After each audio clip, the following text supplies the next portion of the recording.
Hello friends, நான் தான் உங்களோட ஏபி. இன்னைக்கு இந்தோனேஷியாவே பத்தி எரிஞ்சுக்கிட்டு இருக்கு ஒரு போராட்டத்துக்காக. இன்னைக்கு இந்தோனேஷியாவில் இருக்கிற எல்லா மக்களுமே இன்னைக்கு தெருக்கு வந்துட்டு அங்கே இருக்கிற ரூலிங் கவர்மெண்ட்டுக்கு அகென்ஸ்டா போர்க்கொடியை தூக்கி இருக்காங்க. இன்னைக்கு இந்தோனேஷியாவில் இருக்கிற கேபிட்டலாக இருக்க ஜகார்த்தா இன்னைக்கு எங்கே பார்த்தாலுமே வண்டிகள் கருகி போய் அங்கே வந்துட்டு எல்லா கடைகளுமே உடைஞ்சி போய் அங்கே இருக்கிற எல்லா விஷயங்களுமே சேதமாகி இன்னைக்கு ஜகார்த்தாவே ஒரு குப்பை கடங்காக மாறி இருக்கு அப்படின்றது சொல்லலாம். இந்தோனேஷியாவோட கேபிட்டல் என்ன நடந்தது அப்படின்றத பார்க்கும்போது ஒரு தவறான ஒரு முடிவு அங்க இருக்கிற ரூலிங் கவர்மெண்ட் எடுத்ததுனால அங்க இருக்கிற மக்கள் கோவப்பட்டு அந்த இந்தோனேஷியாவோட கேபிட்டலா இருக்கிற ஜகார்த்தாவே எரிச்சு சாம்பலாக்கி இருக்காங்க. இன்னைக்கு அங்க இருக்கிற இந்தோனேஷியா மக்கள் பார்லிமெண்ட்டுக்குள்ள போய் பார்லிமெண்ட்டே எரிச்சிருக்காங்க அப்படின்றது இது வரைக்குமே எங்கேயாவது நம்ம கேள்விப்பட்டிருப்போமா? இன்னைக்கு இந்தோனேஷியால ஒரு மிகப்பெரிய ஒரு சிவியரான ஒரு ப்ரொடெஸ்ட் அப்படின்றது நடந்துகிட்டு இருக்கு. ஒரு சைடு பொதுமக்கள், ஒரு சைடு மிலிட்ரி, ஒரு சைடு போலீஸ் அப்படின்றது எல்லாருக்குமே ஒரு மிகப்பெரிய ஒரு போர்க்காட்சியா இன்னைக்கு இந்தோனேஷியால காணப்பட்டு இருக்கு அப்படின்றது தெரிஞ்சுக்கங்க. ஸோ இவ்வளோ பெரிய ஒரு ப்ரொடெஸ்ட், ஒரு பார்லிமெண்ட்டே அங்க இருக்கிற பொதுமக்கள் எரிச்சு இருக்காங்க அப்படின்ற பட்சத்தில் அந்த கவர்மெண்ட் அப்படி என்ன ஒரு விஷயம் அந்த மக்களுக்கு பண்ணிச்சு? அப்போ இந்த அளவுக்கு ஒரு இந்தோனேஷியா அப்படின்னு சொல்லப்படுற ஒரு கண்ட்ரியை பத்தி எரிஞ்சுக்கிட்டு இருக்கு. ஆனா இதை பேச நம்மளோட மீடியாவுக்கு எந்த ஒரு டைமுமே கிடையாது. ஸோ இந்த ஒரு விஷயத்த நம்ம இன்னைக்கு ரொம்ப தெளிவா 10 நிமிஷத்துல எல்லா பிரச்சனையை பத்தியுமே தெரிஞ்சுக்க போறோம். ஸோ வாங்க வீடியோக்குள்ள போகலாம். நான் தான் உங்களோட AB and welcome to our channel. இன்னும் நம்ம சேனல் சப்ஸ்கிரைப் பண்ணா உடனே சப்ஸ்கிரைப் பண்ணிக்கோங்க. அப்பதான் இது போல நீங்க தெரிஞ்சிக்காத பல விஷயங்களை, நம்ம ஊர் மீடியா பேசாத பல விஷயங்களை இந்த சேனல் மூலியமா வெறும் 10 நிமிஷத்துல தெரிஞ்சுக்கலாம். அதுக்கு உங்களோட சப்போர்ட்டை சப்ஸ்கிரைப் அப்படின்ற ஒரு விஷயத்துல காமிச்சுக்கோங்க. ஃபர்ஸ்ட் விஷயம் எங்க இருந்து ஆரம்பிக்கலாம் அப்படின்றது பார்க்கும்போது, கடந்த ஒரு வருஷமா இந்தோனேஷியால வந்துட்டு ஒரு போராட்ட களமா தான் மாறிக்கிட்டு இருந்திருக்கு. அப்பப்போ ஏதாச்சும் ஒரு போராட்டம் அப்படின்றது எங்கேயாவது ஒரு மக்கள் வந்துட்டு போராட்டத்தை ஆரம்பிப்பாங்க அங்க இருக்கிற ரூலிங் கவர்மெண்ட்டுக்காக. ஏன்னாக்கா அங்க இருக்கிற ரூலிங் கவர்மெண்ட் புதுசா ஏதாச்சும் ஒரு சட்டத்தையோ இல்லைன்னா பொதுமக்களுக்கு ஆபத்து விளைவிக்கக்கூடிய ஏதாவது ஒரு சில விஷயங்களையோ வந்துட்டு அப்பப்போ அந்த ரூலிங் கவர்மெண்ட் பண்ணிக்கிட்டு இருக்காங்க. ஸோ இதனால கோவப்பட்டு கடந்த ஒரு வருஷம் 1.5 வருஷமா இந்தோனேஷியால அங்கங்க சில ப்ரொடெஸ்ட் அப்படின்றது நடத்தப்பட்டு இருக்கு. ஸோ இந்த மாதிரி இந்தோனேஷியால அங்கங்க சின்ன ப்ரொடெஸ்ட் அப்படின்றது கடந்த 1.5 வருஷமா நடந்துகிட்டு இருக்கிற ஒரு நேரத்தில் இது எப்போ சிவியர் ஆச்சு அப்படின்றப்ப பார்க்கும்போது ஆகஸ்ட் 25 சரியா சொல்லணும்னா ஒரு 6 நாளைக்கு முன்னாடி ஆகஸ்ட் 25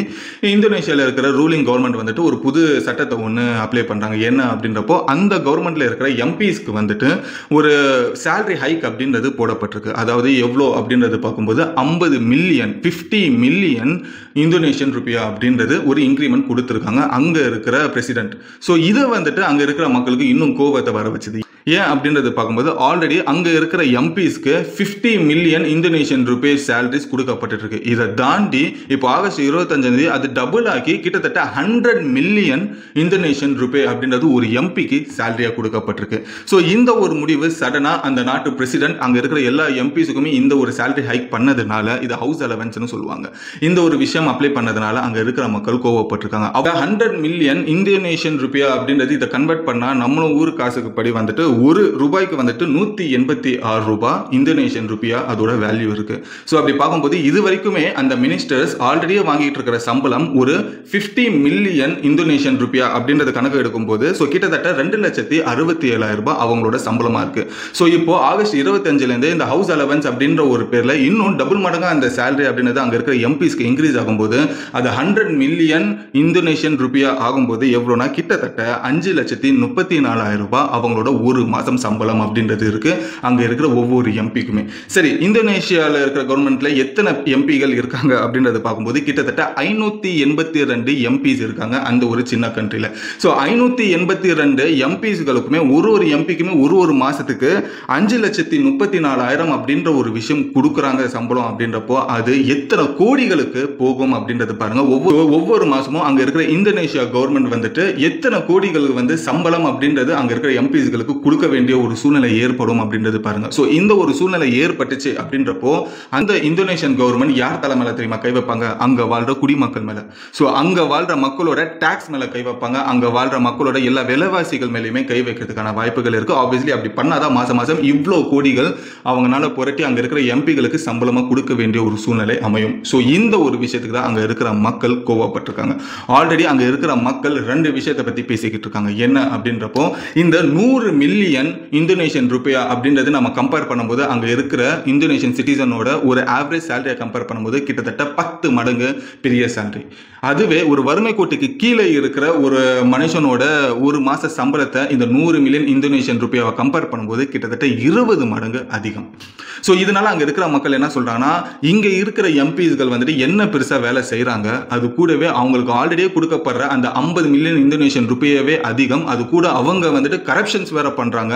இந்த நாட்டுக்கு பெருசா வந்துட்டு எங்களுக்கு என்ன விஷயங்கள் செஞ்சதுக்காக இவங்களுக்கு வந்துட்டு இன்னும் இந்த ஒரு சேலரி டபுள் மடங்கு ஆக்குறீங்க அப்படின்றது தான் அவங்களோட முதல் கேள்வியா இருக்கு. இதுல ரெண்டாவது விஷயம் என்ன சொல்றாங்க அப்படின்றப்ப பார்க்கும்போது, இந்த இந்தோனேஷியா அப்படின்றது ஒரு சின்ன கண்ட்ரில வறுமை கோட்டுக்கு கீழே வாழ்ற மக்கள் தான் இங்க அதிக பேர் இருக்காங்க. அதுலயுமே இப்போ இந்தோனேஷியால எக்கச்சக்கமான விலைவாசிகள் அப்படின்றது ஏறப்பட்டிருக்கு. ஸோ பால் விலை, அதுக்கப்புறம் நம்ம சாப்பிட்ற சாப்பாடு, அப்புறம் நம்ம வண்டிக்கு போற பெட்ரோல்ல இருந்து, அப்புறம் நம்ம குழந்தைகள் படிக்கிற படிப்புல இருந்து எல்லா விலையுமே இப்போ எக்கச்சக்கமா ஏறி இருக்கு. அது கூடவே நாங்க இருக்கிற இந்த ஒரு வீட்லயுமே ப்ராப்பர்ட்டி டாக்ஸ் அப்படின்ற பேர்ல வரியுமே அதிகமா ஏத்தி இருக்காங்க. சரி, இதெல்லாம் ஏத்துனாலுமே பரவாயில்லன்றதை தாண்டி நாங்க இது எல்லாத்தையுமே சமாளிக்கக்கூடிய ஒரு விஷயம் வேலை. அந்த வேலையுமே இன்னைக்கு நிறைய பேர் இழந்திருக்காங்க. ஒரு மிகப்பெரிய ஒரு மாஸ் லே ஆஃப் அப்படின்றது இந்தோனேஷியால அடிக்கடி நடந்துகிட்டு இருக்கு. இந்த வேலைக்கு போறவங்க எல்லாம் இப்போ ஃபுட் டெலிவரிக்காக வேலைக்கு போய்கிட்டு இருக்காங்க. வேலை இல்லாம நிறைய பேர் இன்னைக்கு வேலையே இல்லாம வீட்லயே உட்கார்ந்துகிட்டு வேற இருக்காங்க. ஸோ இந்த அளவுக்கு ஒரு மிகப்பெரிய ஒரு பிரச்சனை இந்தோனேஷியாக்குள்ள இருக்கும்போது, விலைவாசிகளோ இல்ல மாஸ் லே ஆஃபோ இல்லைனா வந்துட்டு இந்த மாதிரி வேலையே இல்லாம நிறைய பேர்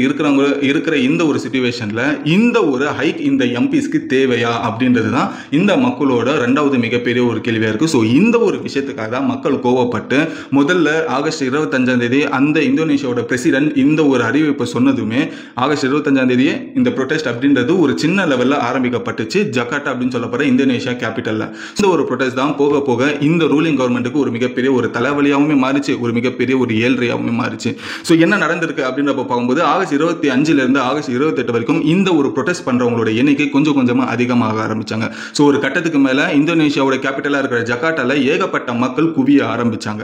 ஸோ இதோட தொடர்ச்சி ஆகஸ்ட் 28ஆம் தேதி இந்த ஒரு ப்ரொடெஸ்ட் அப்படின்றது தீவிரமாக ஆரம்பிக்குது. இந்த ஒரு தீவிரத்தில் இப்போ ஸ்டூடெண்ட்ஸுமே வர ஆரம்பிச்சிட்டாங்க. ஏன்னா எஜுகேஷனல் காஸ்ட் அப்படின்றது இப்போ அதிகமாக இருக்கு. நிறைய பேருக்கு வந்துட்டு படிப்புகள் கிடைக்கல அப்படின்ற ஒரு விஷயம். அதே போல லேபர்ஸ் யூனியன்ஸுமே இந்த ஒரு ப்ரொடெஸ்ட்ல கலந்துக்க ஆரம்பிச்சாங்க. ஏன்னா அவங்களுக்கு அடிக்கடி மாஸ் லே ஆஃப், நிறைய பேருக்கு வேலைன்ற அப்படின்ற ஒரு விஷயம் இல்லை அப்படின்றதுக்காக இந்த ஒரு ப்ரொடெஸ்ட்ல அவங்களும் கலந்துக்க ஆரம்பிச்சாங்க. ஸோ இதனால ஸ்டூடெண்ட் ஒரு சைடு, லேபர்ஸ் ஒரு சைடு, ஆல்ரெடி ப்ரொடெஸ்ட் பண்றவங்க ஒரு சைடு அப்படின்றப்ப இருக்கும்போது இந்த ஒரு கூட்டம் ஜகார்ட்டா முழுக்க ஒரு மிகப்பெரிய ஒரு போர்க்களமா மாற ஆரம்பிக்குது. ஸோ இந்த ஒரு கூட்டத்தை அடக்கிறதுக்காக அங்க இருக்கிற ஃபர்ஸ்ட் லோக்கல் போலீஸை அங்க இருக்கிற ரூலிங் கவர்மெண்ட் அனுப்புறாங்க. அதுக்கப்புறமா ஒரு கட்டத்துக்கு மேல போலீஸ்னாலேயே அந்த கூட்டத்தை கண்ட்ரோல் பண்ண முடியல அப்படின்றது தெரிஞ்சதுக்கு அப்புறமா போலீஸ் பலம் இன்னும் அதிகமாக்க ஆரம்பிக்கிறாங்க. போலீஸ் ஃபோர்ஸ் அப்படின்றது அந்த ஜகார்ட்டாக்குள்ள அதிக அளவில் ஆக ஆரம்பிச்சாங்க. ஸோ இங்கே தான் பதட்டம் அப்படின்றது ஆரம்பிச்சது.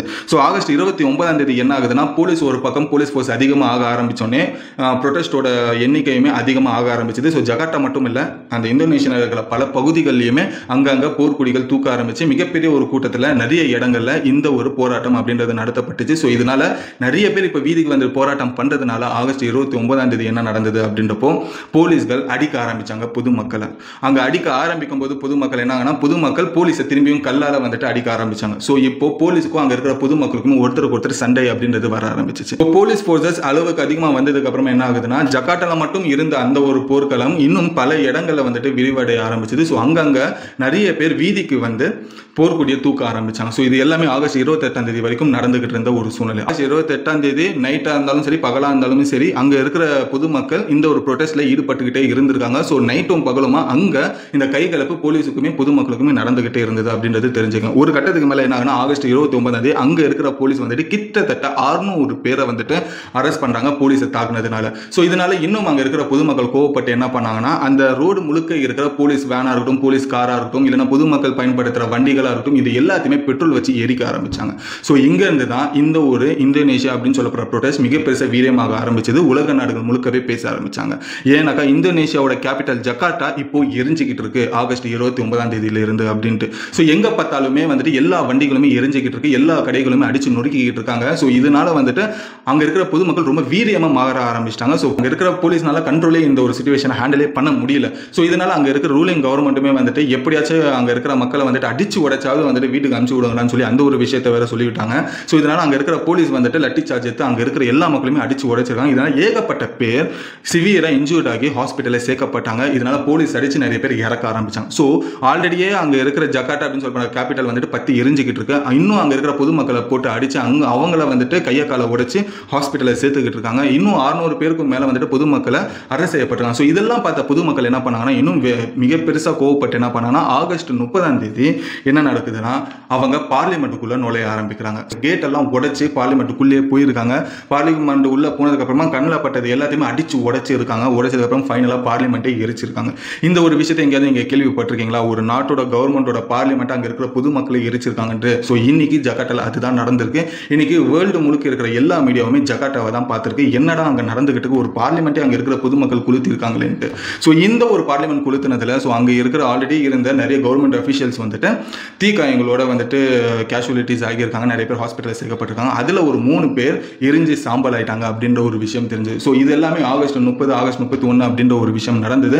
அதுக்கப்புறமா செப்டம்பர் 1ஆம் தேதி நேத்திக்கு வந்துட்டு இந்த ஒரு விஷயம் இப்படியே போச்சுன்னா நம்மளால வந்து நம்ம ஆட்சி நம்ம கையை விட்டே போயிடும். ஸோ இந்தோனேஷியாவுமே வந்துட்டு ஊர் தெரியாமல் அடிச்சு விட்டுருவாங்க இங்கே இருக்கிற பொதுமக்கள். ஸோ அந்த அளவுக்கு வெறியா இருக்கானுங்க. ஸோ இதுக்கு நம்ம வந்துட்டு ஏதாச்சும் ஒரு சொல்யூஷன் எடுக்கணும் அப்படின்னு சொல்லி நேத்திக்கு அந்த இந்தோனேஷியாவோட பிரசிடென்ட்டாக இருக்கிற பிரபோவோ அவர்கள் வந்து என்ன சொல்றாருன்னா, இந்த மாதிரி நான் எம்பிக்கு வந்துட்டு 100 மில்லியன் ஆஃப் இந்தோனேஷியன் ருப்பியா கொடுக்கறது அப்படின்றது உங்களுக்கு பிடிக்கலன்றது தெரியுது. ஸோ அதை வந்து இப்போதைக்கு நான் ஹோல்ட் பண்ணுறேன். ஸோ அவங்களுக்கு எப்பயும் போல இருக்கிற அந்த 50 மில்லியன் அப்படின்ற அந்த ஒரு இந்தோனேஷியா ருப்பியா தான் நான் கொடுக்க போகிறேன். ஸோ அவங்களுக்கு இந்த ஹவுஸ் அலவன்ஸ் அப்படின்ற ஒரு இன்க்ரிமெண்ட்டே இப்போதைக்கு நான் ஹோல்ட் பண்ணுறேன் அப்படின்ற ஒரு விஷயம் அவர் சொன்னதுக்கு அப்புறமா தான் இந்த ஒரு மக்கள் கொஞ்சம் கொஞ்சமாக அவங்களோட ப்ரொட்டஸ்ட்டை வந்துட்டு கொஞ்சம் கொஞ்சமாக கைவிட்டாங்க அப்படின்ற ஒரு விஷயம் தெரிய வந்தது. ஸோ இப்போதைக்கு அங்கே இருக்கிற இந்தோனேஷியாவோட நிலைமை எப்படின்னா, இது வரைக்கும் அந்த ப்ரொட்டஸ்ட்டில் ஏற்பட்ட எல்லா சேதங்களுமே கொஞ்சம் கொஞ்சமாக சரி பண்ணிட்டு வந்திருக்காங்க.